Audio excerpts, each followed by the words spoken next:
So we need to talk about Antebellum. This is a film I've been so excited for. I've been so hyped for. It feels like I've been waiting forever to finally watch it. And now that I have, I almost wish that I hadn't. Hi everyone, welcome back to my channel. My name is Jesus, and today I'm going to talk about Antebellum. Antebellum is a 2020 film directed by Gerard Bush and Christopher Renz. It stars Janelle Monáe as successful author Veronica Henley, who finds herself trapped in a horrifying reality that forces her to confront the past, present, and future before it's too late. So I'm just going to jump into it. I have a lot of feelings about this movie. I guess I'll start with the positives, the few that there are. I think one of the frustrating things with this film is that there are a good amount of positives and there are things that I liked about it. And I do feel there was a lot of potential here. I'm just not quite sure where it went wrong. Actually, I am sure where it went wrong. So in terms of positives, I did enjoy the performances. I do think Janelle Monáe did what she could with this role.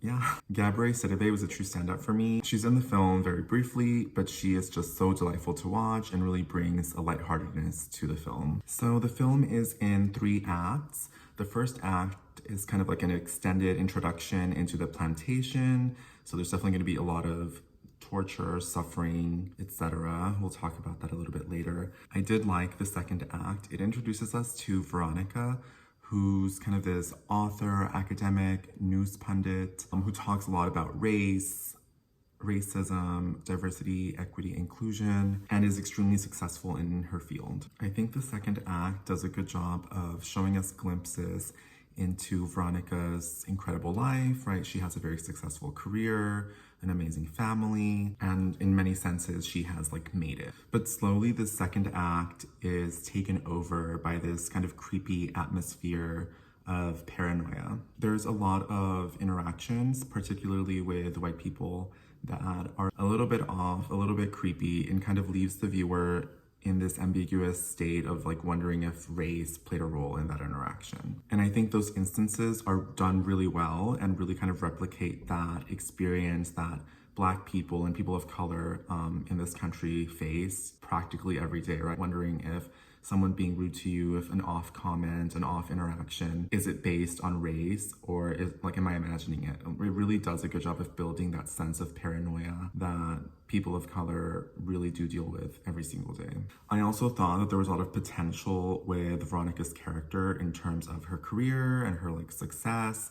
And I almost thought it was going to go into maybe a commentary on academic wokeness, right? And this whole industry of diversity, equity, inclusion, and how it's really been commodified and taken over, I guess, by capitalism. And I thought that that's such an interesting and rich idea to explore. Unfortunately, I gave the film a little bit too much credit in thinking it was going to go anywhere near that area. So ultimately, my main critique is really just wondering what the point of it all is. That extended introduction really shows a lot of torture, pain, and suffering inflicted on Black people and Black bodies. And after, finishing the film, it just feels so gratuitous. It didn't really feel necessary for the film to focus on that so much during the first act. And almost amazingly, despite all of this pain and suffering that we see, you don't really connect to any of the characters. There's no real sense of character development at all. So instead of being a new take or a new commentary on, the tropes of a slavery film, unfortunately, it really falls into the trope of having pain and suffering being the only lens through which we view and understand Black identity and Black experience. And honestly, in 2020, it's tired, it's played out, it's done. Honestly, part of me also feels like the film was made with the trailer in mind. There's so many key parts of the trailer and really creepy moments within the trailer that end up serving no real purpose in the film and are really just kind of a throwaway scene that has no relevance to the rest of the film or the rest of the plot. And that's ultimately where it fails. Something in the writing went wrong. In terms of cinematography, there are a lot of really beautiful shots. which are interesting contrast to a lot of the pain and suffering that we do witness. But again, I feel like it's not maybe done in the best way. It was very, I think, almost like self-aware. Like we're doing this very slow pan of this really beautiful field because this is an artistic shot. It just didn't work for me at all. Every single character is just so one-dimensional and it's just so disappointing, especially considering the, really great cast. Ultimately, due to the fact that the film doesn't really give any sense of humanity or depth to any of its characters, I think that Antebellum is not the film that its creators think that it is. So I'm gonna give a warning and I'm gonna jump into spoilers in this section. So if you have not watched the film and don't want it spoiled, please stop watching now.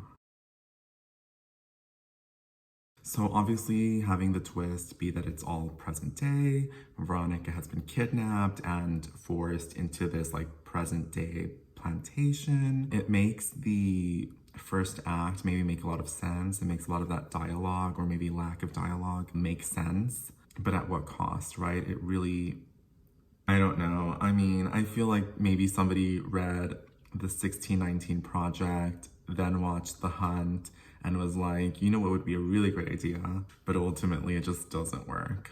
We don't really learn much about the other people kidnapped and forced into slavery within the plantation, which is one of the bigger problems with the film, right? This refusing to give any of these Black characters identity or humanity. One of them is only identified as Professor, and that's only after he dies. We have Veronica, who is extremely wealthy, successful, etc. So I feel that there's this very interesting connection between Black elites and capitalism, and is this meant to be like a commentary or a critique on that? It's such an interesting concept, and I do wish the film had maybe explored that a little bit more or at all. I feel like the media does a really good job of showing us successful Black people and successful people of color as like this meritocracy situation, right? This anyone can make it, anyone can, have a rags to riches story, whatever. And I do think it would have been really interesting is if this film did a little bit more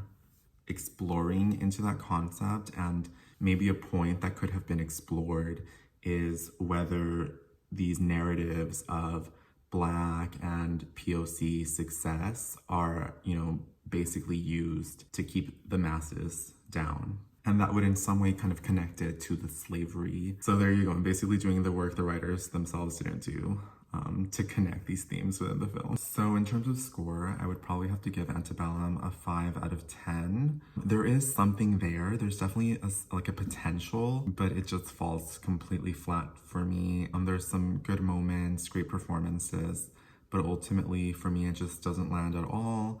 Whatever message might be there, I think completely misses its mark. And as the viewer, you really are just left wondering what the point of it all was. Again, it falls into this trope of Black pain and suffering. It's not it. Thank you everyone so much for watching. If you did like this video, feel free to hit that thumbs up button and subscribe. Please be sure to let me know what you thought of the film. Did you watch Antebellum? Did you like it? What did you think of that twist? I'm so curious to see what others felt about this film. Thank you so much for watching, and I'll see you soon. Bye.